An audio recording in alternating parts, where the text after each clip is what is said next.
तो लगातार हम आपको अपडेट दे रहे हैं कि किस तरह से ये युद्ध जो है वो ईरान इजराइल अमेरिका के संघर्ष से आगे बढ़कर स्ट्रेट ऑफ हॉर्मुज पर कब्जा करना, उसमें रूस और चीन का क्या रोल होना, मिडिल ईस्ट के देशों की तरफ दबाव बनाने के लिए लगातार उनको ईरान का टारगेट करना किस ओर जा रहा है और पाकिस्तान में कैसे गृह युद्ध के हालात बनना, क्योंकि अमेरिकन फोर्सेस ने फायर ओपन कर दिया जब वो खamenei के समर्थन में अमेरिका की मुखालफत करते हुए प्रोटेस्ट कर रहे थे। तो हर खबर की हर अपडेट आपको दिखाएंगे, लेकिन जरा देखिए कि ईरान का सुप्रीम लीडर खamenei मारा गया। खamenei को मारने के लिए अमेरिका 36 सालों से इंतजार कर रहा था। 30 सेकंड में कैसे ढेर हुआ, क्या इनपुट मिला था? इजरायली एयरफोर्स ने जिस कंपाउंड में खamenei को मारा वो काफी सिक्योर इमारत थी। खamenei के लिए वहां पर मजबूत बंकर बने थे और जाहिर सी बात है अगर युद्ध हो रहा है तो आप अपने सबसे इंपॉर्टेंट लीडर को सबसे सेफ जगह ले जाएंगे, लेकिन अमेरिका और इजराइल के बंकर बस्टर बम के सामने वो टिक नहीं पाया। आखिर इजराइल को खamenei की सटीक लोकेशन की जानकारी किसने दी? खamenei को मारने के लिए इजराइल ने किन बमों का इस्तेमाल किया और खamenei आखिर मारा गया तो कैसे मारा गया? कि कोई अंदर ही मोल तो नहीं था जो वहां की जो एजेंसी है उसको सपोर्ट कर रहा था और उसके बाद ये पूरी की पूरी प्लानिंग रची गई? हमारे मेहमान भी हमारे साथ खास जुड़ गए हैं, ये भी हम समझेंगे कि किस तरह से इजराइल ऑपरेट करता है, उसकी इंटेलिजेंस एजेंसी कैसे ऑपरेट करती है और कैसे खamenei को मारने की प्लानिंग जो है वो बनाई गई होगी। लेकिन ये रिपोर्ट आप पहले देखिए।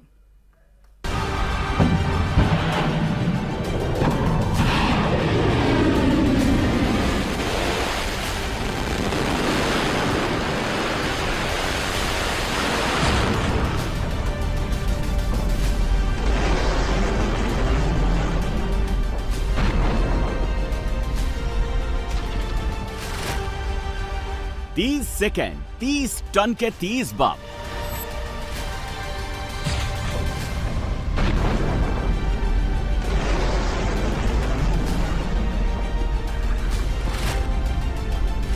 तीस बंकर बस्टर बम खamenei खत्म।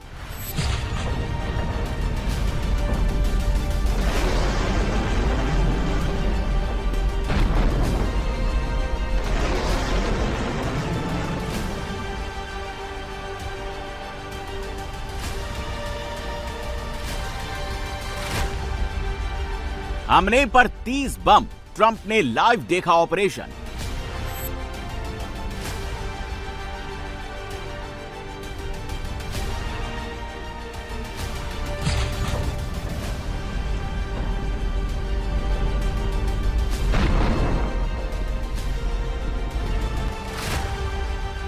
ये तेहरान का वही कंपाउंड है जहां ईरान के सुप्रीम लीडर अली खamenei रहते थे, लेकिन इजराइल के हमले में ना तो ये कंपाउंड बचा और ना ही खamenei।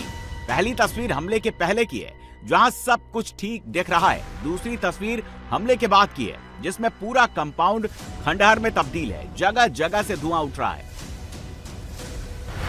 खamenei का कॉम्प्लेक्स सिर्फ ऊपरी इमारत नहीं था, वहां अंडरग्राउंड सुरक्षित कमरे भी थे जहां नेता छिप सकते थे। खamenei को बचाने के लिए उन्हें जमीन के काफी नीचे एक अभेद्य बंकर में रखा गया था और उसी बंकर में अयातुल्ला अली खamenei जब अपने वफादार सुरक्षा सलाहकार Ali Shamkhani, IRGC chief Mohammad Pakpour और रक्षा मंत्री से मिले थे, तभी इजराइल और अमेरिका ने उन पर स्ट्राइक कर दी।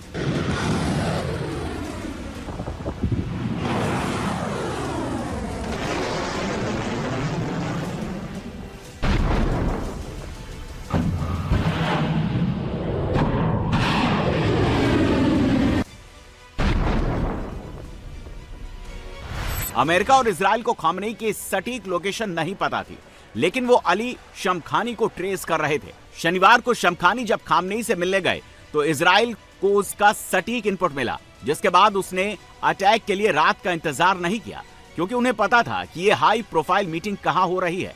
इजरायली फाइटर जेट्स ने कंपाउंड पर 30 सेकंड के भीतर 30 बंकर बस्टर बम बरसा दिए।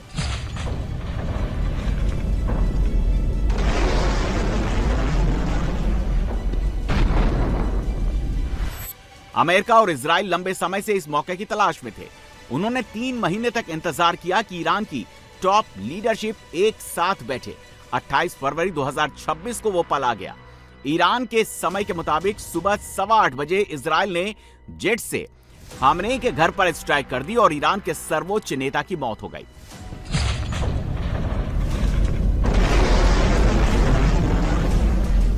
खamenei को अंदाजा नहीं था कि इजराइल दिन के उजाले में अटैक करेगा। इसीलिए वो अपने सहयोगियों के साथ मीटिंग के लिए तैयार हो गए।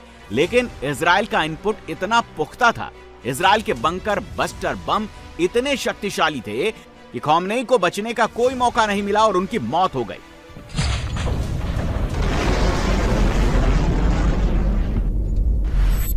खामनेई के घर पर एक दो नहीं, पूरे 30 बंकर बस्टर बम गिराए गए। ये बम कंक्रीट की मोटी दीवार को छेद कर अंदर फटते हैं। धमाका इतना जबरदस्त था कि बंकर के अंदर मौजूद खामनेई, उनकी बेटी, दामाद और पोते पोतियों में से कोई भी नहीं बच सका। खामनेई के घर पर जगह जगह धुआं धुआं उठते देखा जा सकता है। जिस बंकर बम से खामनेई को टारगेट किया गया, उससे बच पाना नामुमकिन है। इजराइल और अमेरिका ने खामनेई पर हमले में GBU-28 लेजर गाइडेड पेनिट्रेटेड बम का इस्तेमाल किया। कुल 30 बम गिराए गए। एक विमान में इतने बम ले जाना मुश्किल है, इसीलिए 15 से 20 F-15 लड़ाकू विमानों ने मिलकर हमला किया। जिन बंकर बस्टर बम ने हमला किया वो 2268 किलो वजनी है, जो 20 से 30 फीट कंक्रीट को भेद सकता है। ये बंकर बस्टर बम मजबूत इमारतों और अंडरग्राउंड कमरों को तोड़ने के लिए बना है। खामनेई का कॉम्प्लेक्स सुरक्षित और मजबूत था, इसलिए अटैक के लिए इन बमों का इस्तेमाल किया गया। GBU-28 दुनिया के सबसे ताकतवर लेजर गाइडेड बंकर बस्टर बमों में से एक है।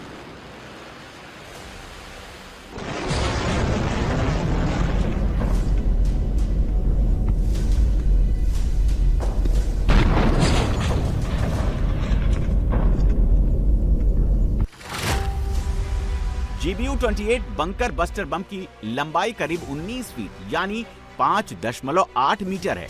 इसमें 286 किलोग्राम हाई एक्सप्लोसिव भरा होता है। ये बम लेजर गाइडेंस से चलते हैं, जिससे पायलट जमीन में लेजर पॉइंट करके बहुत सटीक निशाना लगाता है, जिसमें बच पाना लगभग नामुमकिन है। खामनेई के कॉम्प्लेक्स के बाद इजरायली प्रधानमंत्री बेंजामिन नेतन्याहू को आयतुल्लाह अली खामनेई के शव की तस्वीर दिखाई गई। खामनेई की मौत का ऐलान करने से पहले ट्रंप को भी खामनेई के शव की तस्वीरें और वीडियो दिखाए गए, जिसके बाद ट्रंप ने खामनेई की मौत की खबर दुनिया को बताई। अमेरिका और इजराइल ने कई महीने से इस सटीक अटैक की प्लानिंग की थी। इसका हमला ठीक उसी जगह हुआ जहां ईरान के सबसे बड़े नेता जमा थे, यानी कि तेहरान के अंदर खाने कोई ऐसा है जिसने खामनेई के बारे में इजराइल और अमेरिका को सटीक जानकारी दी थी।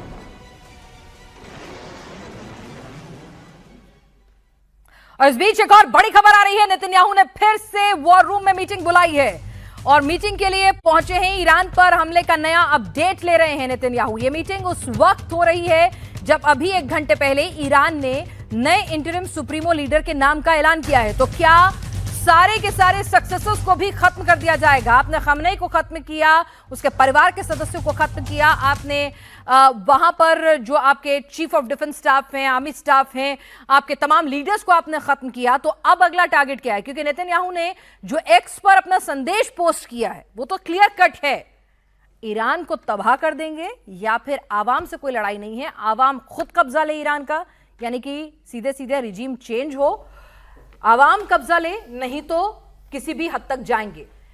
वैभव, वॉर रूम में बैठे नेतन्याहू, खामनेई तो चले गए, यानी कि objective of operation still not achieved.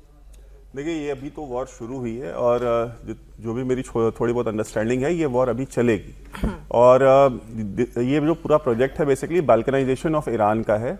एक ईरान जो है वो जियोग्राफिकली बहुत बड़ा है, उसका मिलिट्री इन्वेजन जो है वो पॉसिबल नहीं है। और जिस तरह की टफ टेरेन्स और अलग अलग टाइप की टेरेन्स हैं ईरान में, आप स्नो कवर्ड माउंटेन से लेकर के आप कोस्टल एरिया तक आ जाइए, प्लेन से लेकर के आप हर तरीके का उनके पास एरिया है और साइज़ बहुत बड़ा है ईरान का। तो उनको कम से कम 5-6 छोटे छोटे ईरान चाहिए और ईरान के अंदर बहुत अलग अलग सेशनिस्ट मूवमेंट भी चल रही है। कुर्दों को अपना एरिया चाहिए, अजरीज को अपना एरिया चाहिए, जो सिस्तान प्रोविंस में जो बलोच हैं, जो सुन्नी हैं, उनको अपना इंडिपेंडेंट ऑटोनोमस रीजन चाहिए। और इसके लिए वो बहुत लंबे समय से लड़ाइयाँ लड़ते आ रहे हैं। तो ये जो अलग अलग ग्रुप्स हैं, इनको इजराइल जो है वो सपोर्ट करेगा और 5-6 छोटे छोटे ईरान बनाए जाएंगे। और देखिए, रजीम चेंज क्या है? रजीम चेंज करने से क्या आप हासिल कर लेंगे? और मैं कहता हूँ, एक खमैनी हट के अगर दूसरा खमैनी आ जाता है, या दूसरा हट के तीसरा, चौथा, पांचवा खमैनी आते रहते हैं और आप खमैनियों को मारते रहते हैं, तो उससे समाधान समस्या का नहीं निकलता है। तो बेसिकली बाल्कनाइजेशन ऑफ ईरान जो है वो एंड गोल है, और ये जो हमले हैं ये आने वाले समय में चलते रहेंगे जब तक जो IRGC है और जो पासदारान हैं ईरान में, जो 80 मौलवियों की जो काउंसिल है जो कि चुनती है कि अगला आयतुल्ला कौन होगा, इस लीडरशिप को जब तक, इस क्लर्जी को खत्म नहीं किया जाएगा और IRGC का जो स्ट्रेंथ है, उसकी जो स्ट्रांग होल्ड है, जो उसका कंट्रोल है ईरान के ऊपर, उसको वीक नहीं किया जाएगा, मिलिटरीली IRGC को जो है वो खत्म नहीं किया जाएगा, तब तक इजराइल को पता है कि ये समस्या का समाधान नहीं निकलेगा। तो जो ये मीटिंग्स हैं, इस तरह की बहुत सारी मीटिंग्स आप आने वाले समय में भी देखेंगे, और ये जंग अभी शुरू हुई है और ये महीनों चलने वाली है। चलिए, और इस बीच आपको बता दें कि कुछ नए ताजा अटैक की भी अपडेट आ रही है। आपको वो अपडेट भी दे दें कि कुछ नए अटैक यहां पर अब लॉन्च कर दिए गए हैं। यूएस एम्बेसी बहरीन में बताया जा रहा है कि होटल्स जो हैं उनको तुरंत खाली करने के लिए मनामा में कहा गया है। आपको हम तस्वीरें भी लगातार दिखा रहे हैं। साथ ही ये जो तस्वीरें आप देख रहे हैं वो इजरायली जेट्स हैं जिन्होंने 2 रिवोल्यूशनरी गार्ड की जो पोजीशन है ईरान के अंदर उनको मार गिराया है। ये इजरायली जेट्स हैं जिन्होंने रिवोल्यूशनरी गार्ड की पोजीशंस, जो स्ट्रेटेजिक लोकेशंस हैं, वहां को टारगेट किया है।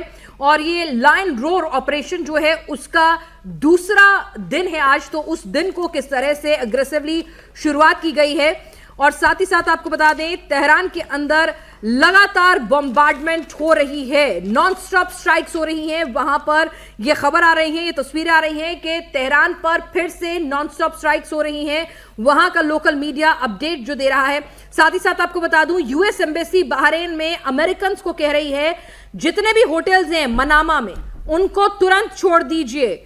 और आपको बता दें कि यूएस के जो गवर्नमेंट पर्सनल्स हैं बहरीन के अंदर, उनको पहले से ही वहां से इवैक्यूएट करा लिया गया है। और क्राउन प्लाजा होटल पर भी अटैक हुआ था जिसमें इंजरीज कंफर्म हो गई हैं। इस वक्त आपको बता दें, यूएस एम्बेसी कह रही है कि मनामा में अगर आप यूएस सिटीजन है, कहीं पर भी मौजूद है, तो उसे तुरंत खाली कीजिए। और ये आपको मैं दिखा रही हूं आज दूसरे दिन किस तरह से तेहरान को हमला किया गया है। ये 2 मिसाइलें जो है इजरायली जेट्स ने हिट किया है रिवोल्यूशनरी गार्ड को।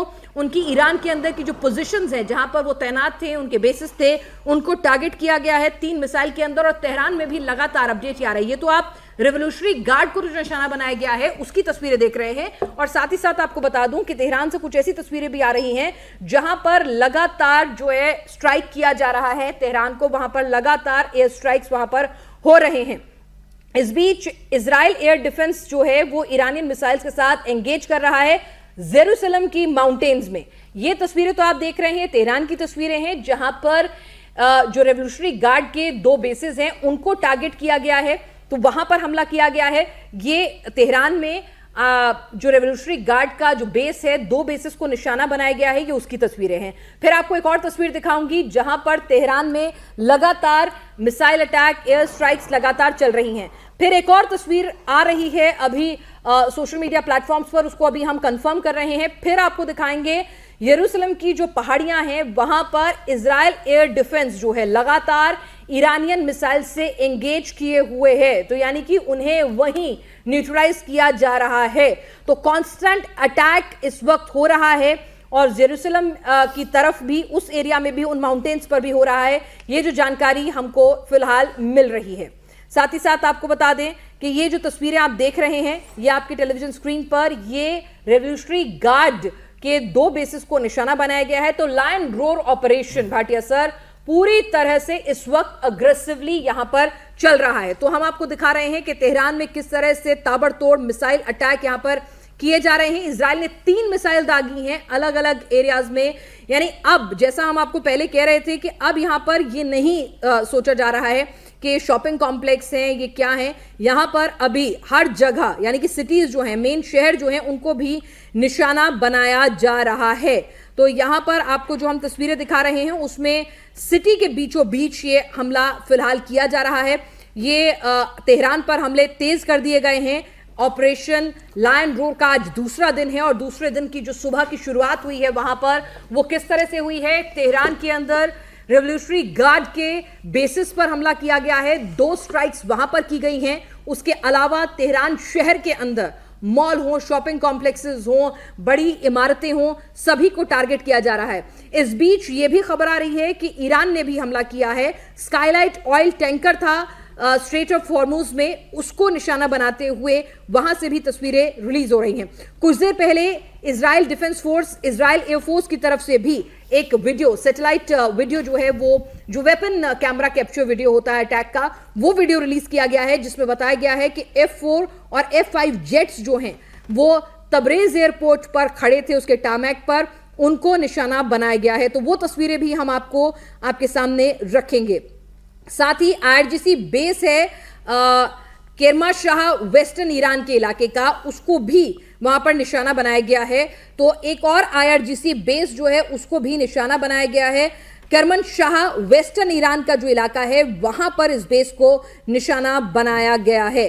तो यहां पर आपको बता दें कि एक और बेस को यहां पे बासिज में भी टारगेट किया गया है। ये हमारे पास अपडेट इस वक्त आ रही है। तो लगातार हम आपको अलग अलग अपडेट्स दे रहे हैं। साथ ही आपको यह भी बताया कि यूके मैरीटाइम अथॉरिटीज ने वार्न किया है कि सिग्निफिकेंट मिलिट्री एक्टिविटी हो रही है स्टेट ऑफ हॉर्मुज में और गल्फ ऑफ ओमान में। तो इसीलिए आप इस बात का ध्यान रखें कि वहां पर अगर आप आ रहे हैं तो छोटी सी भी मिसकैलकुलेशन जो है वो आपको बड़े रिस्क में डाल सकती है। तो ईरान कमांड सेंटर पर एक्ट हुआ, यहां पर रेवोल्यूशनरी गार्ड के जो IRGC की जो बेसेस है उनको निशाना बनाया गया।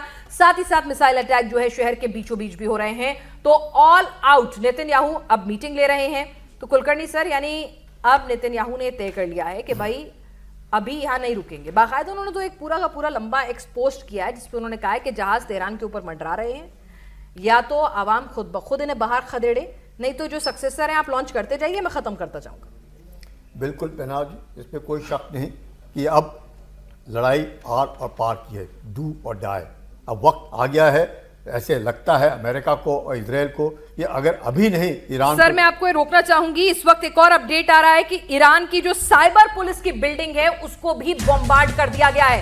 इस वक्त का बड़ा अपडेट हम आपको बता दें, जिस तरह से हम लगातार आपको कह रहे हैं कि ईरान के command centre, cyber police headquarter, उसको भी बॉम्बार्ड कर दिया गया है। यानी कि सीधे सीधे डीप स्टेट की तरफ से जो कोशिश थी कि वहां पर आवाम भी मुखालफत करे और आवाम उठ खड़ा हो, तो अगर ऐसा होता है, आवाम उठ खड़ा होता है, तो फिर कहीं ना कहीं आवाम कहता है कि भाई अगर ये खमनेई के सक्सेसर ही चलते रहेंगे, IRGC का ही कंट्रोल चलता रहेगा, तो ईरान मिट्टी में मिल जाएगा। अब तुम हटो, अब हटो, अब जनता मोर्चा संभाल रही है। तो अगर ऐसी स्थिति आती है तो आपको सबसे पहले वहां पर ईरान के कमांड सेंटर्स जो हैं, रॉइड सेंटर्स जो हैं, साइबर लाइन जो है, कम्युनिकेशन लाइंस हैं, उनको डिस्ट्रॉय करना होगा। और जो अभी ताजा अपडेट आ रहा है कि वहां पर साइबर कमांड सेंटर जो है उसको तबाह कर दिया गया। कुलकर्णी साहब, बिल्कुल, ये जो इम्प्लोजन हो रहा है, यानी कि इजराइल और USA ये समझता है कि अंदर से ही अगर इम्प्लोड हो जाए ईरान तो बहुत अच्छा है, क्योंकि आज की तारीख में जब आयतुल्लाह खमेनी नहीं होंगे तो अब जो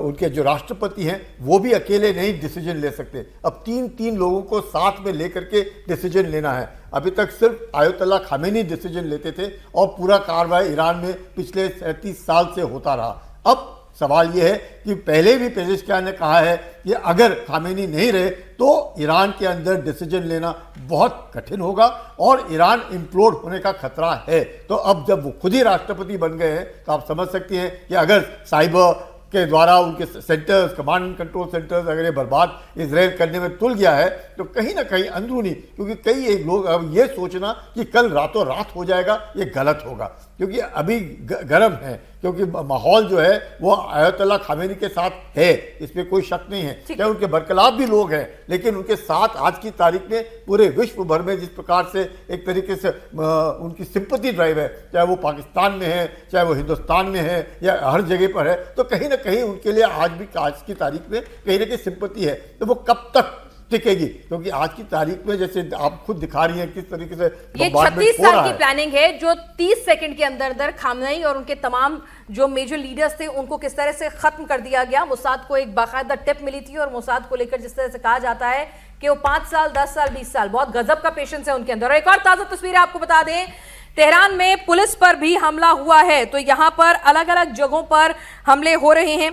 ये जो मैं तस्वीरें आपको दिखा रही हूं ये साइबर पुलिस बिल्डिंग है जिसको बॉम्बार्ड किया गया है, साइबर पुलिस बिल्डिंग। तो आप ध्यान से समझिए, Iran command centres, right centre, cyber police building. तो सीधे सीधे यहां पर एक स्ट्रैटेजिक चेंज है। इजराइल और यूएस जो मिलकर टारगेट कर रहे हैं फिलहाल रिजीम की एबिलिटी जो है लोगों को सेंसर करने की, उसको क्रैकडाउन करने की, प्रोटेस्टर्स को उसको खत्म कर रहे हैं, उसको तोड़ रहे हैं। जो कुलकर्णी साहब कह रहे थे कि अंदर से ही एक्सप्लोड हो, अंदर से ही मुखालफत है। काले साहब के ये सही इजराइल और उन्होंने कहा कि भाई ठीक है खामनेई चले गए हैं, अगर अब खामनेई के बाद एक जाएगा दूसरा पैदा होगा, उन्होंने तो पूरी लिस्ट बना रखी है, देके गए हैं पूरा पूरा अपना सक्सेशन का चार्ट, तो वो आते रहेंगे।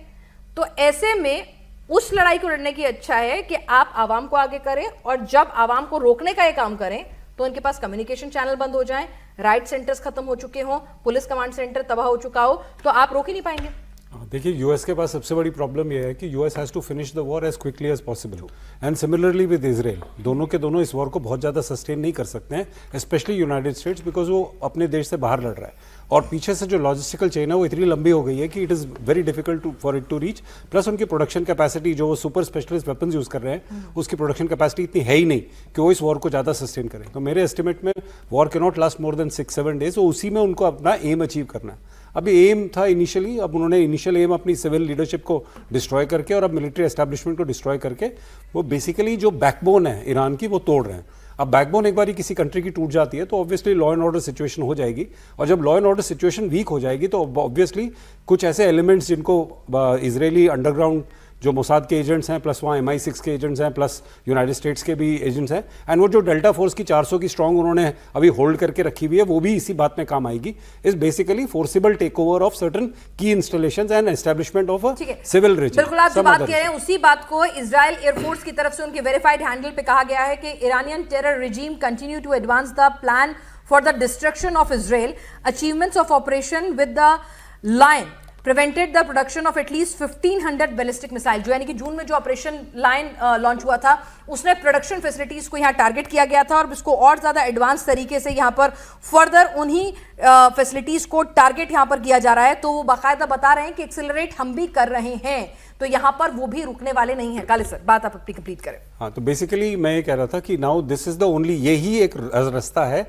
which is required for a regime change in Iran. Otherwise regime change की possibility नहीं है। और जैसे वैभव ने बोला था पहले कि भाई then it will be balkanization, यानी कि जो ethnic groups हैं वो आपस में separate हो जाएंगे, बट वो एक लंबा प्रोसेस है। Separation is a longer process, and a regime change, चाहे वो regime एक्चुअली politically acceptable हो नहीं हो मेजोरिटी को, परंतु यदि एब्सेंस ऑफ फोर्स यानी absence of some other organise structure, अगर उसकी जगह आप लोगों को बिठा दें, चाहे उनके पास मिनिमल फोर्स ही हो, परंतु occupying force, that means threatening agents like US और इजराइल के सपोर्ट से यदि लोग बैठ जाएं, तो फिर भी एक interim government type of thing they can create, and उससे जो है दोनों का एम अचीव हो जाता है। दैट मीन्स ट्रंप का which was the regime change, and also Israel का which is non threatening position for Iran. ठीक है भाटिया सर, अभी यहाँ पर इजराइल एयरफोर्स की तरफ से अभी एक सोशल मीडिया एक्स पर पोस्ट लिखा गया है। उन्होंने बताया कि जून के अंदर जब कहा जा रहा था, एस्टिमेशन ये था कि इनके अंडरग्राउंड फैसिलिटीज में 3000 मिसाइल हैं, 1500 बैलिस्टिक मिसाइल इन्होंने खत्म कर दी थी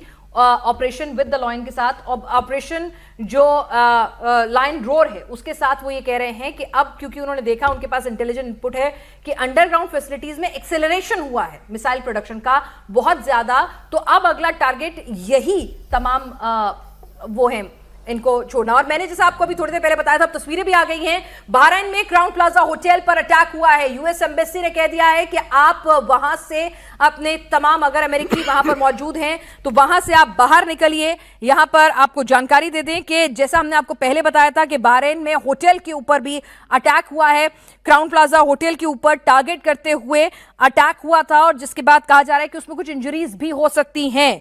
उससे भी डिनायल नहीं था कि इंजरीज भी हो सकती हैं, इस बात को भी डिनायल नहीं किया जा रहा था। तो यहां पर अभी जो अपडेट आ रहा है ताजा, बहरीन में ताजा हमले किए जा रहे हैं ईरान की तरफ से। तो ईरान की कोशिश यही है कि मिडिल ईस्ट के देशों को ज्यादा से ज्यादा टारगेट करे, ज्यादा से ज्यादा निशाने पर रखे, ताकि कम से कम यहां पर कम से कम एक दबाव जो है वो बनाया जा सके, एक मैसेजिंग जो है वो दी जा सके। तो बहरीन की ये तस्वीरें आपके सामने हैं। यहां पर लगातार हम आपको अपडेट दे रहे हैं कि ईरान के साइबर पुलिस बिल्डिंग पर हमला हुआ था, उसकी तस्वीरें हमने आपको दिखाई, और मल्टीपल स्ट्राइक्स जो हैं वो बहरीन में सुनाई दी हैं। और अमेरिकी एम्बेसी की तरफ से यह खबर आई है कि बहरीन में अमेरिकन सिटीजन को कहा गया है कि जो मनामा इलाका है वहां पर जितने भी होटल्स में आप हैं, भले ही वो कोई बहुत सिक्योर 5 स्टार होटल क्यों ना हो, आप वहां से निकलिए। तो मनामा में यूएस एम्बेसी ने कहा है अपने सिटीजन को वहां से निकलने के लिए। यूएस के गवर्नमेंट ऑफिशियल्स वहां से पहले ही निकल चुके हैं। क्राउन प्लाजा होटल पे ये आप तस्वीरें देख रहे हैं ताजा हमले की। यानी यहां पर इजराइल ये चाह रहा है कि जल्द से जल्द आवाम जो है वो टेक ओवर करे। उन्हें, जैसा काले साहब ने कहा, कि उन्हें लंबी लड़ाई नहीं लड़नी है, और अमेरिकन बॉडी बैग से तो सबसे ज्यादा डरते हैं, तो उसकी तो नौबत आनी ही नहीं देनी चाहिए। तो ऐसे में अब वहां पर वो इन तमाम इंस्टॉलेशंस को टारगेट कर रहे हैं जो आवाम को किसी भी तरह से एक फेक नैरेटिव बिल्डअप कर सके, उन्हें दबा सके। पिनाज, एक चीज मैं आपको बताता हूं, आपने तस्वीरें दिखाई, तस्वीरें झूठ नहीं बोलती, वो सच बोलती हैं। और आपने एक तस्वीर देखी जिसमें नेतन्याहू अपनी पूरी लीडरशिप के साथ, चाहे वो मिलिट्री हो, चाहे वो पॉलिटिकल लीडरशिप हो, चाहे इंटेलिजेंस लीडरशिप हो, वो बैठ के तस्वीर बना रहे हैं और वो पूरा ग्लोब देख रहा है। और यहाँ पर खमैनी साहब कहाँ है, कैसे तस्वीर बना रहे हैं, कोई बिल्कुल साइलेंस था, और फिर भी उन्होंने उस कंपाउंड को तहस नहस किया। मेरे रीडिंग के हिसाब से इस लड़ाई का ऑपरेशन एपिक फ्यूरी हो, चाहे ऑपरेशन लायन रोर, पहले उन्होंने नाम दिया था operational shield of the Judah, उसके बाद नाम शायद चेंज किया है। तो ये दोनों जो एक्सरसाइज थी या जो लड़ाई थी, ये आगाज ही शुरू हुआ ये जो कंपाउंड है खमैनी साहब का, इस पे हमला करके, क्योंकि उनको कंफर्म्ड इंटेलिजेंस इनपुट्स आ गए थे। उनके बूट्स ऑन ग्राउंड चाहे ना हो, लेकिन उनकी आईज और ईयर्स ऑन ग्राउंड हैं और बहुत समय से एम्बेडेड हैं वो तेहरान में भी और पूरे ईरान में भी, पूरे वर्ल्ड में मैं कहूँगा मोसाद, CIA या MI16 के। तो ये जो लड़ाई शुरू हुई है ये इस फर्स्ट स्ट्राइक से, क्योंकि फर्स्ट सैल्वो इफेक्ट जो होता है वो सरप्राइज और डिसेप्शन का भरपूर फायदा उठाता है। तो ये जो कैजुअलिटीज हुई हैं उनको अनाउंस करने में जरूर 12 से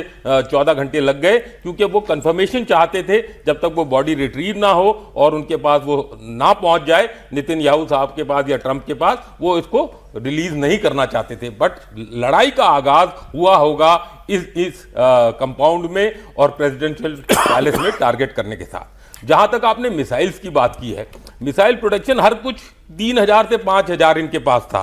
3000 से 5000 मिसाइल्स, 3000 करीब ड्रोन्स, 3000 माइंस जो वो स्टेट ऑफ हॉर्मुज में डाल सकते हैं, 3000 फास्ट अटैक मिसाइल बोट्स या उनके पास वो थे। तो सब कुछ ये 3000 ड्रोन्स की मैंने बात करी ली। तो ये एक सीमित है। काले साहब ने बोला कि सस्टेनेबिलिटी USA के पास कम होगी, ज्यादा देर नहीं बढ़ाना चाहेंगे, बिल्कुल सही बात है। 7 से 10 दिन से आगे ये लड़ाई नहीं बढ़ेगी, लेकिन सस्टेनेबिलिटी ईरान की उससे भी कम है, बहुत कम है, जितनी की USA और इजराइल के पास। नेतन्याहू ने साफ ऐलान कर दिया अभी वहां पे जो इजराइल एयरफोर्स की तरफ से ट्वीट आया है, वैभव, वो तो साफ बता रहे हैं कि भाई पिछली बार वाले में हमने 1500 निकाल ली थी, अब की बार टारगेट ये है कि जो प्रोडक्शन कैपेबिलिटीज को पूरी तरह से डिस्ट्रॉय किया जाए, ये जो अंडरग्राउंड ये नई नई मिसाइलें जमा करते हैं इसको भी खत्म किया जाए।